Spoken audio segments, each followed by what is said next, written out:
First of all, I would like to know something about the way you decided to make a movie about this kind of pain, which is always under, I don't know, it looks like something in a deep cover of snow or something, and never really comes out. Why did you want to make a story about this with this tone? I don't know. I think that it seems to me that's what most people carry around with them in one form or another at some time in their life, sooner or later. And I think it's one thing to do a film about the moment of crisis, and this film shows the moments of crisis, a few of them, but I suppose there was just something about this man trying to function, trying to get through his day, trying to help his nephew and his brother, even though he's carrying this intolerable burden, that seemed to me very moving, and I was interested in exploring that, I suppose. I also had the feeling that the locations you choose for the movie have a psychological relevance. Is it like that? I think after the fact, you look back and say, oh yes, it's the snow and the weather and the sea and the indifference of nature, and then also the beauty of nature. They always stay there no matter what human beings are doing. They don't care. The ocean does not care what we're doing. It does what it's going to do. But I didn't think about this consciously. I just was interested in the location and the culture in that small town, and the difference between being in a big city where you're fairly anonymous and a small town where everybody knows everyone else. And the specificity of that particular area is very interesting in so many ways.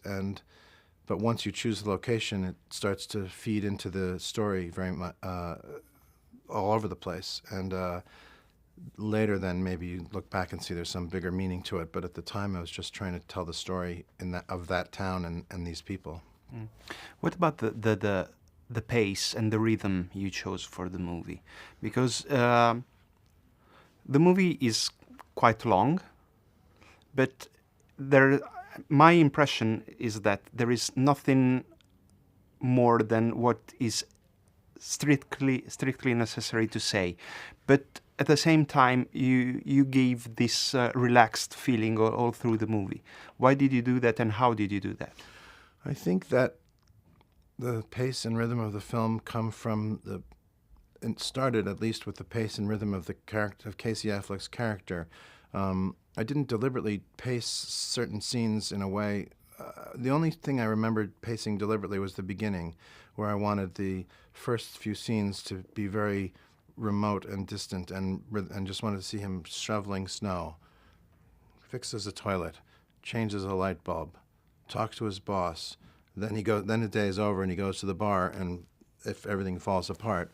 And I wanted to do that. I think, first of all, it seemed like aesthetically just a nice way to start the film.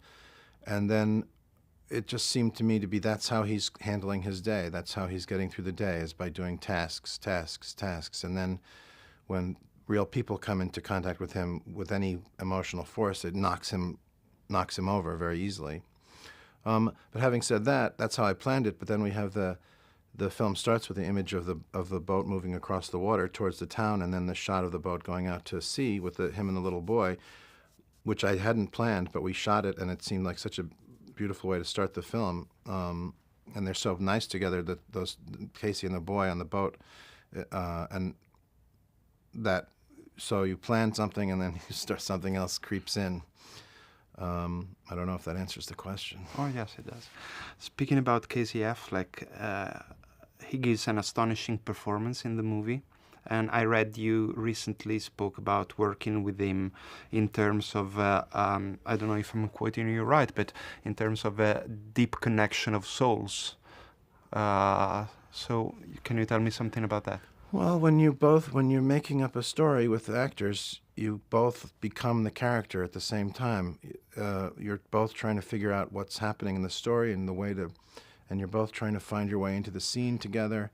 And this is true of all the actors, but obviously the lead actor, the main part is larger. And I felt that way with everything I do. My film Margaret, which I did before this, I felt we shot that for 52 days, and Anna Paquin, who plays a 17-year-old girl in New York City, I felt like we were both that girl for 52 days, for those months.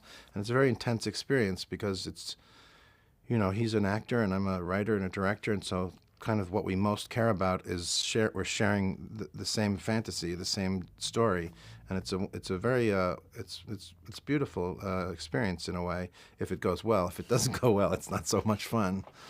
Okay, thank you so much. Oh, My thank time you is very up. much.